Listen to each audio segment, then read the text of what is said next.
Olam shu qadar ulkanki, biz insonlar olamning bepoyon koinot maydonida mitti zarralarmiz xolos. Olamda g'ayritabiiy, sirli va biz insonlar uchun jumboq bo'lgan fazo jismlari talaygina. Ularning ichida eng vahimalisi, eng dahshatlisi bu qora tuynuklardir. Qora tuynuk o'zi nima? U haqida fanga nimalar ma'lum? U haqiqatda mavjudmi?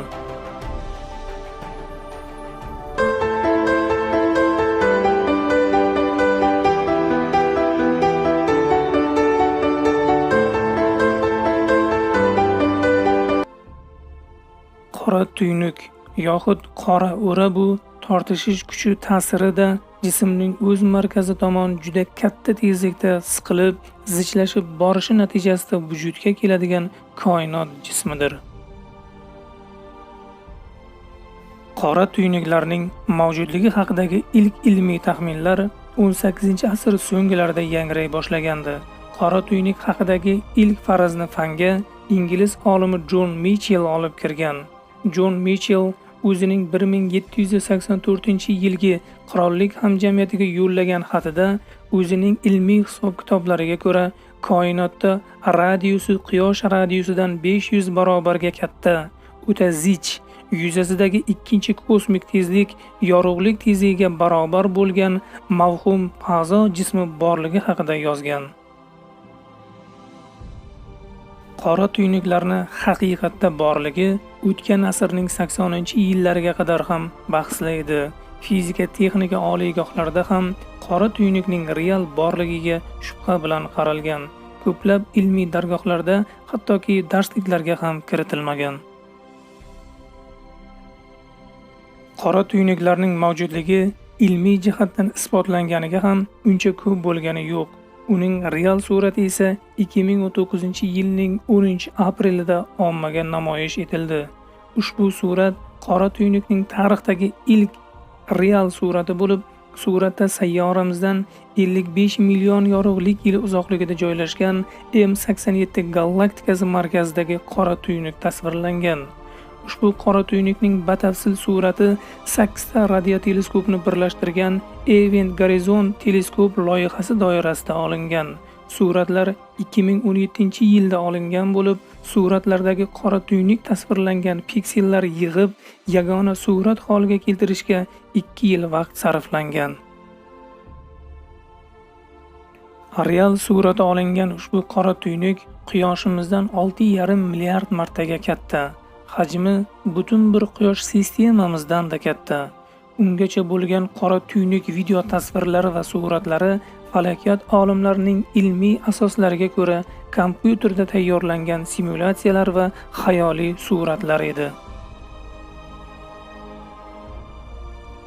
Qora tuynukning real tasviri astrofizikaning yetuk olimlari Albert Einstein, Stephen Hawking va yana bir nechta olimlarning qora tuynuklar haqidagi ilmiy farazlarini haqiqat ekanligini isbotlab berdi.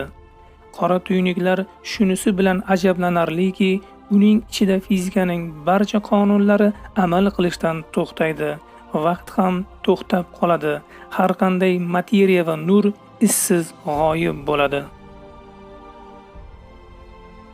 Qora tuynuklar qanday paydo bo'ladi? Ingliz olimi Isaac Newtonning butun olam tortishish qonuniga ko'ra, koinotdagi har qanday ikkita ulkan massali jismlar orasida o'zaro tortishish kuchi mavjud. Ushbu tortishish kuchi, ya'ni gravitatsiya sababli Yer quyosh atrofida, Oy esa Yer atrofida aylanib turadi. Albert Einsteinning umumiy nisbiylik nazariyasi gravitatsiyaga boshqacharoq yondashadi. Nisbiylik nazariyasiga ko'ra, quyosh singari favqulodda ulkan massali fazo jismining atrofida zamon va makon uyg'unligi, ya'ni fazo va vaqt strukturasi ekiladi va o'zining ravonligini yo'qotadi. Materiya yetarlicha massa va zichlik yig'ib olgach, o'z atrofidagi zamon va makon maydonini o'z gravitatsiyasi bilan o'z domiga tortib o'rab oladi va abadiy qorong'ulikka yuz tutib koinotning boshqa qismi bilan aloqani yo'qotadi. Qora tuynuklarni fazoda payqash deyarli imkonsiz, chunki u nur taratmaydi. Faqat uni gorizont chegarasi atrofini ko'rish mumkin. Qora tuynuk gorizont chegarasiga yaqinlashgan har qanday jismni yutib yuboradi, hattoki yorug'likni ham. Qora tuynuk domiga tushgan har qanday jism uni hech qachon tark eta olmaydi va manguga yo'q bo'lib ketadi. Hattoki sekundiga 300 ming kilometr tezlik bilan harakatlanadigan yorug'lik ham. Qora tuynuklarning kritik chegaraviy masofasi fanda Schwarzschild radiusi deyiladi. Ushbu masofani fanga nemis olimi Schwarzschild olib kirgan. Schwarzschild Einsteinning umumiy nisbiylik nazariyasi tenglamasidan foydalanib, nolunchi hajmga ega bo'lgan massa atrofidagi gravitatsiya maydonini hisoblab chiqqan.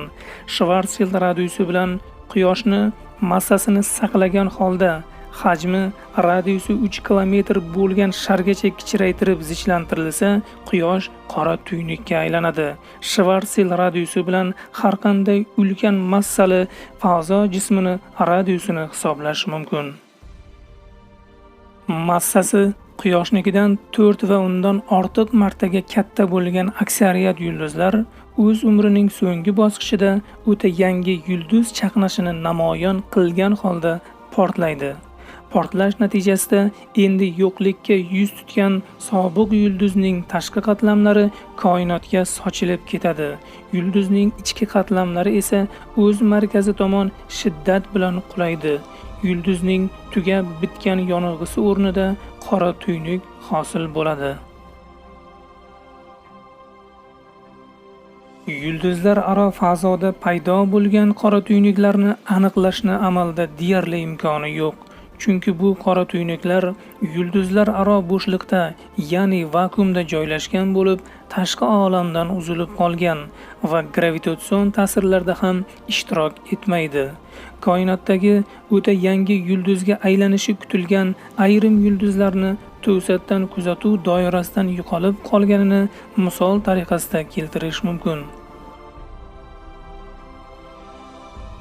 Agar qora tuynuklar juft yoki ko'p sonli yulduzlar sistemasidagi yulduzlarning birining o'rnida paydo bo'lgan bo'lsa, qora tuynuk o'ziga juft bo'lgan ikkinchi yulduzga gravitatsion ta'sir ko'rsatib, tirik yulduz moddasini yutib yuboradi.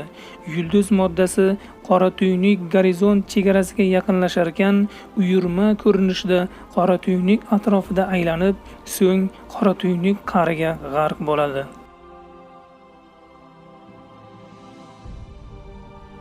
Qora tuynuk yutib yuborayotgan modda Schwarzschild radiusi chegarasidan o'tayotib, katta tezlanish oladi. Zichligi ham nihoyatda kattalashib borib, qora tuynukning tortishish kuchi shiddatidan, zichlikning o'ta yuqoriligidan qora tuynukka sho'ng'ib borayotgan moddalarni tashkil qiluvchi zarralar o'zaro to'qnashib, rentgen nurlanish energiyasini hosil qiladi.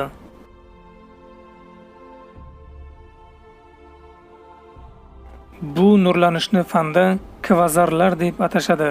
Kvazar nurlari o'ta xavfli bo'lib, hattoki qora tuynukdan da xavfli. Ular yo'lida uchragan har qanday fazo jismining qotiliga aylanadi. Kvazarlar ulkan hajmdagi energiya va yorug'lik taratadiki, yuzlab galaktikalarning birgalikda taratayotgan nuridan da yorug'roq.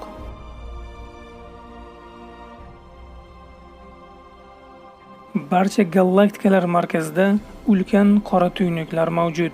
Ular Quyoshimizdan millionlab, milliardlab marotabalab katta. Galaktikalar markazi galaktikaning boshqa nuqtalariga qaraganda ancha yorqinroq. Bunga sabab galaktika markazidagi ulkan qora tuynukning gravitatsion ta'siri bilan yulduzlarning galaktika markazida bir-biriga yaqin masofada to'planishidir.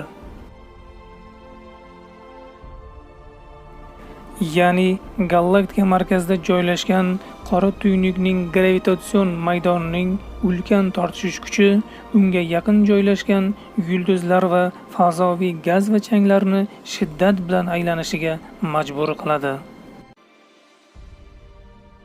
Zamonamizning eng ilg'or texnologiyalari yordami bilan ham qora tuynuklarni bevosita kuzata olmaymiz. Faqatgina uning kuchli gravitatsiya maydoni ta'sirida uning atrofida materiyaning harakatiga qarab ushbu hodisalar markazida qora tuynuklar turganini bilish mumkin.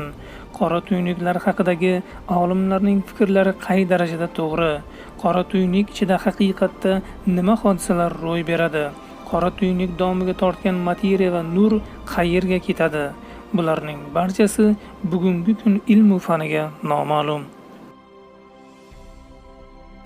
Bugungi kun texnologiyalari va dunyo ilmi fani qay darajada rivojlanmasin, qora tuynuklar insoniyat uchun eng sirli jumboqlardan biri bo'lib qolmoqda. Shu yilning 17-fevralida yaponiyaliklar Hitomi nomli fazo teleskopini koinotga olib chiqdi.